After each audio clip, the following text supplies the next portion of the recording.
ya Igbo bai mmanụ nke echi ya selu ọka nwanne nwoke Maazị Ezeaku Ejofọ ọsọ Igbo ndụ gburugburu rụkwazi onye ndu omenala bụ ụzọ eziokwu na ndụ arụ kwụsị unu n'anya unu ga-echeta nwanne anyị nwoke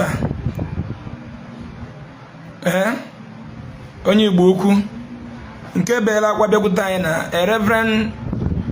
Reverend n'Igbo ukwu Barnabas n'Igbo ukwu Reverend onye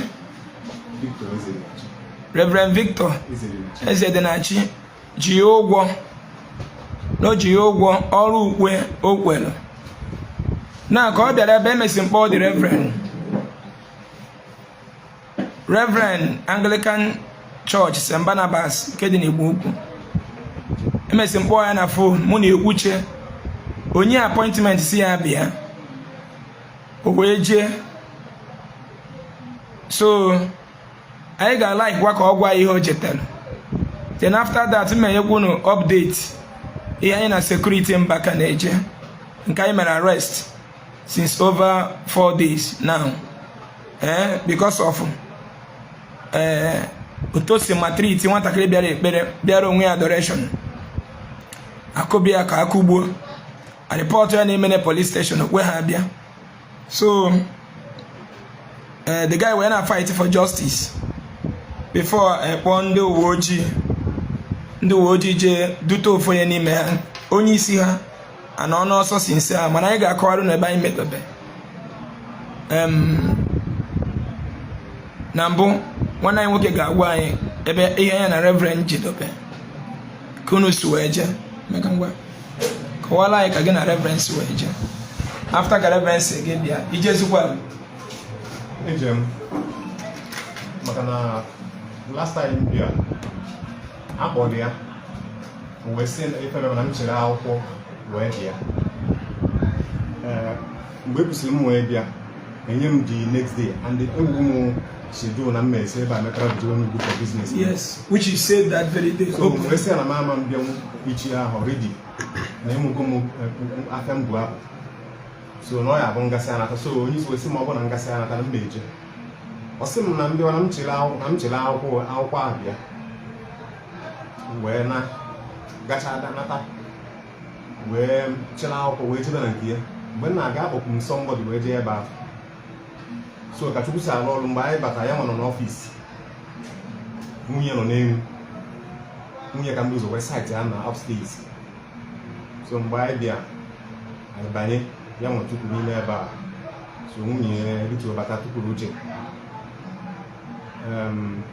o wee sị anyị na ifemel bụ na shọt na okwu a gbasara ozi na anyị jebe na nke bishọp wee sị ha ka ife imere na okwu a gbasara na anyị jebe na nke bishọp ọmala onye mbọ bishọp onye makpọrọ m ọrụ o ji m ụgwọ onwe biznes mụ na bishọp mee iji wee sị na ịmarọzi onye mbọ so ọtọ na ọjọọ m koro onye mụ na ya kwụ so si the person just ya gbachie nkịtị ebe ọ bụ na o sigo otu a wee dị n'ife ebe na ebe ọ bụ na ọ dị otu na anyị anaba so anyị move ọ na-agwa ego oyi so mgbe putuo kọl kpọọ onye isi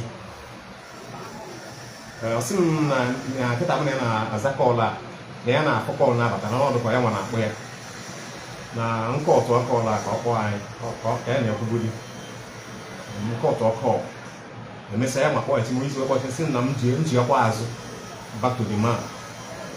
Then we now went back to the man's office again. The man repeated the same thing again, saying that no matter onye mbọ na ife m ebe na agwụgwọ m na no bishop ka ọ dịzi m na abụ for the whole time na-abịa mgbe kpọrọ m ọrụ a bishop had involved mgbe for the whole month m bịara ije bishop had involved mgbe m gị na-akpa nkata gbasara ihe ama bishop had involved na ya at the end of the day mmesisi dị ọrụ ruo mgbe ị ga-akwụ m ụgwọ si na ndị efu bishọp otu anụ ka m na-agbasi wee jee wee kpọkwa onye isi si a na ịka si wee jee onye isi wee sị na efe mana m na-eje efo dị bishọp ahụ msi aka ka m esi eje efe onye na-amara onye mbụ onye m na-anaba ọ bụrụ na ogbe mebit nke a dị ije ọ sị na m na-eje efe ya anyị wee nwee onye ọbụla sakpuru enwe m shọp ebe m na-azụ afịa so oche shop m wee jebe ya dị ike ruo ebe njem ekwuru ọbịa ruo ebe ahụ wee jụọ esi sị m direct m n'ebe ọfịs dị so m wee ruo ebe ahụ wee sị ndị na-ebe a biko na achọrọ m ịfụ bishọp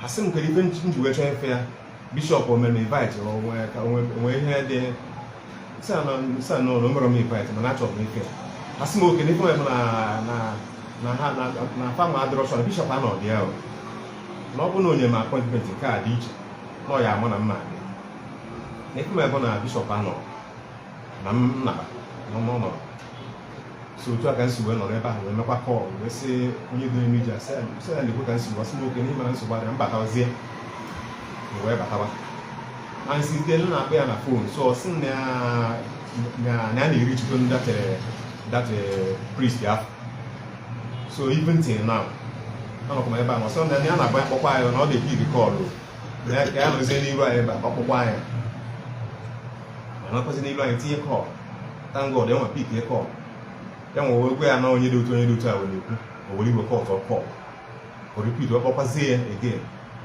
we refuse to pick all these calls so we sị ka anyị kwuo ka ndị mmadụ otu a ka ọ ka nọ kịta daalụ ndị be anyị wee chiri ya zere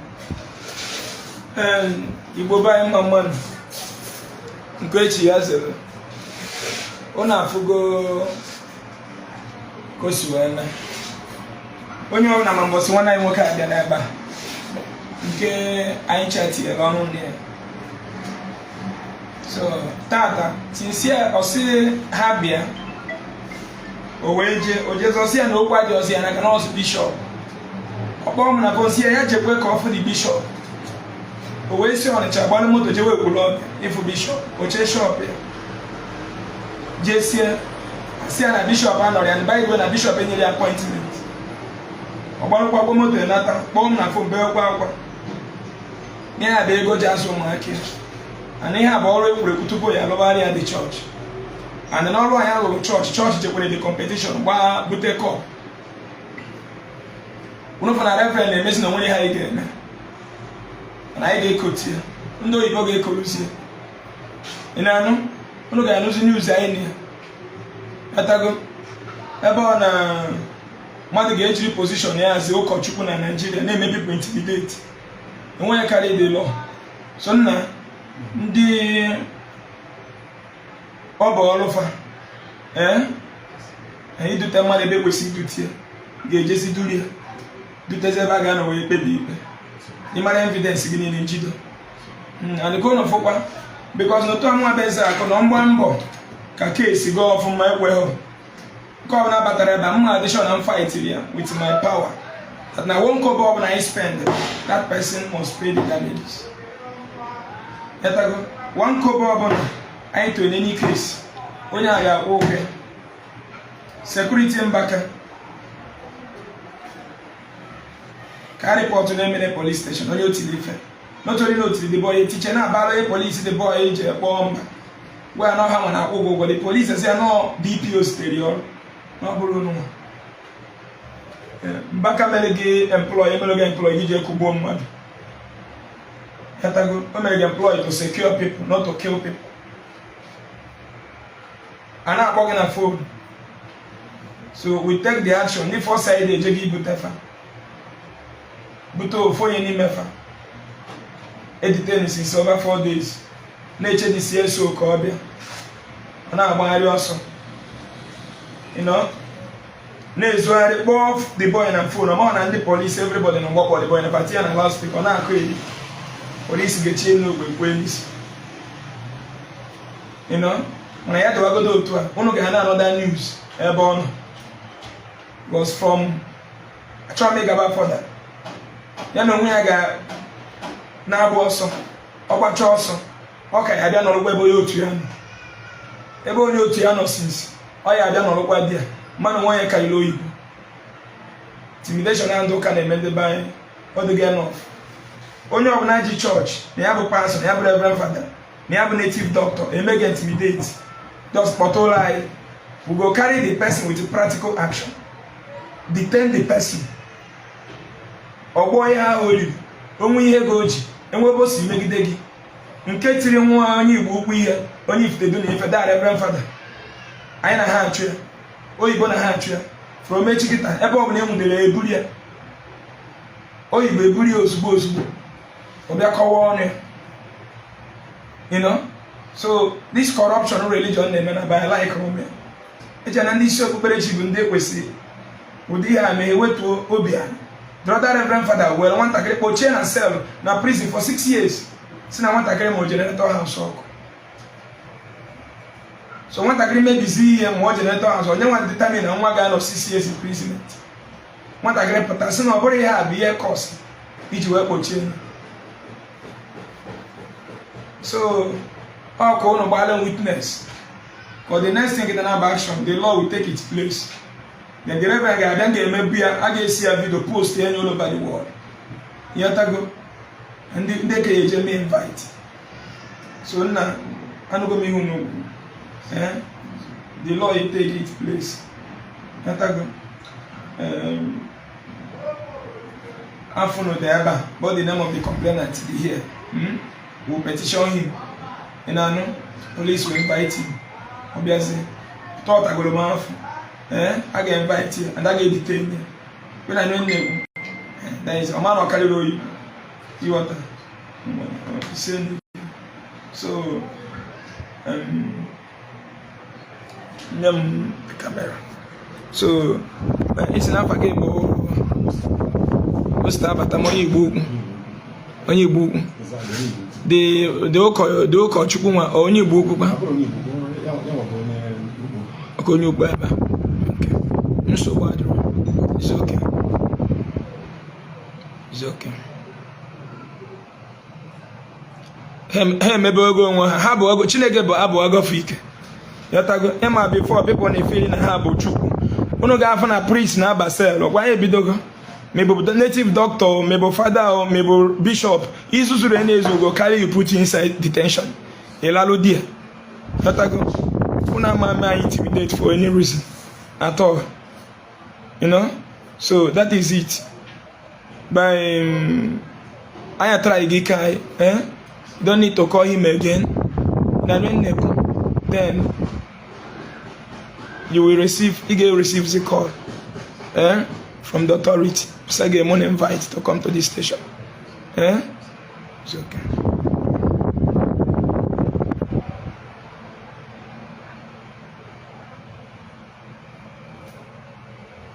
So it will buy my money. Here have opportunity. I went but an religious bondage. Here na maybe a chong we go bron wage. A chong we go bron nwanne gị, you know. So enwe ka ọ bụrụ jọkpala gị, enwe ka ọ bụrụ ada gị nwaanyị nwụrụ ọnụ ya ekwulu gị.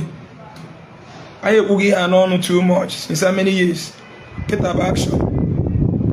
Ma gị nwa na-ede comment na comment rubbish. But see all those allegation comment unu na-ede. But anyị ga-echete gị, anyị ga-track gị, ga-anwude gị. Ịba ime. You can comment or you can see anything. When all those allegations on Igbo na conjure nature ga yamba fe maga mam no nwere ihe ma detain mkpụrụ gị na detain ego na charge ego to court ibeweke ewu.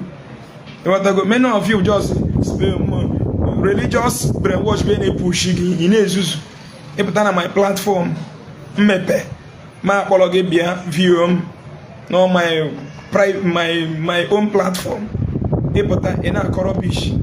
Osi mme nwete gị osi mme eji oyibo nwete gị ị ga-ebe ka ewu. Una adọrọ m email ebele okwefu ndị religious people adọrọ m email ebele, you know. That is why even this Omenala Healing Hospital and Maternity ekwugo mezi sai mepere dia ụmụ nwaanyị mụrụ dị ime na mụ nwa free of charge. Man, I'm going to make it compulsory. No ndị Omenala bụ ụzọ eziokwu ga na amụ nwa free there. Because others na be amu ya ana free, so that ke enwe ihe a na-ekwukwa na ndị Omenala na-eme. After this program I will instruct my manager over there, so ndị ga na-abịa amụ nwa free ebe a bụ gịnị ndị Omenala bụ ụzọ eziokwu na ndụ.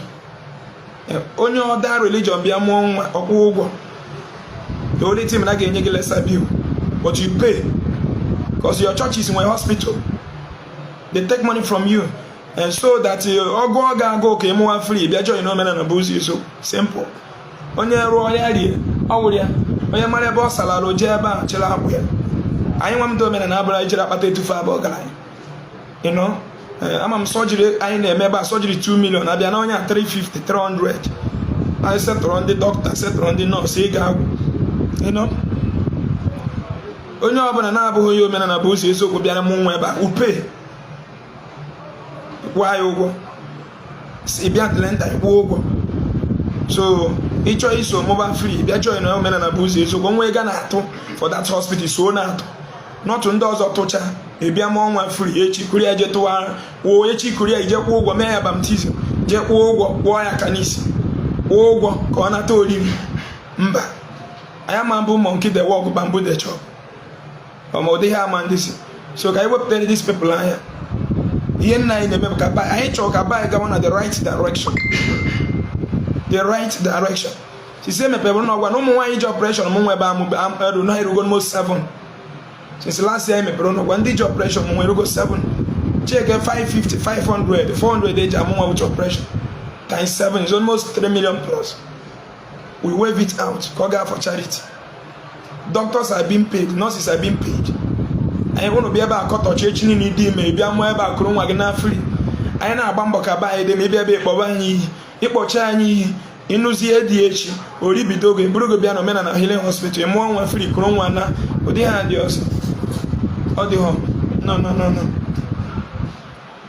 ụdị ha dị ọzọ sọsọ nkwụ n'ọgwa akwere bụ na nweghị onye Igbo a ga-ebute ebe ahụ asị ọ bụrụ na o meghị deposit na man treat anyị ga-etriti go etritichie ga-edowe gị kwụọ anyị ụgwọ ịkwụ anyị ụgwọ anyị naba and bill ọbụla ga-enye gị ga-abụ %, to ihe a na-akwụ n'other hospitals water, you know, not even half water.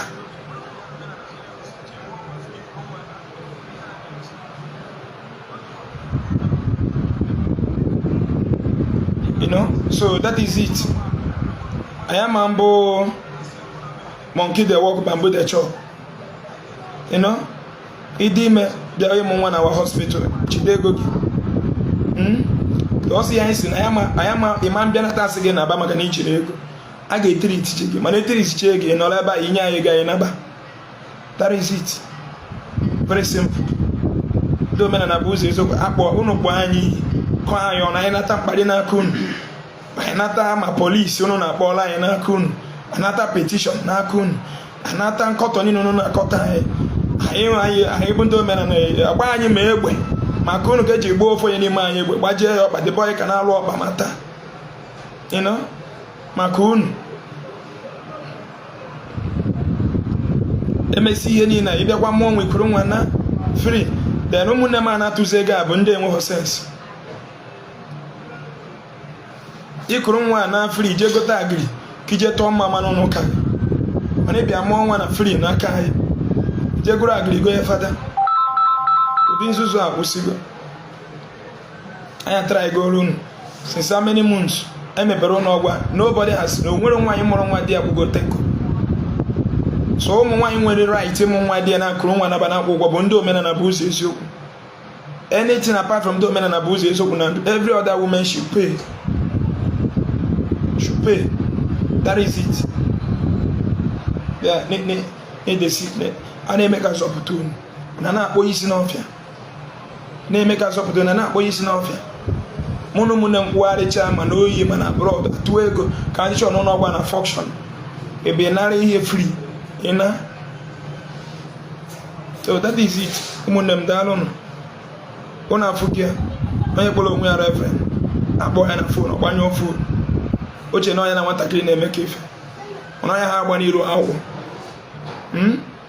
ya ha agba n'iru agwụ ya gazie emesịa.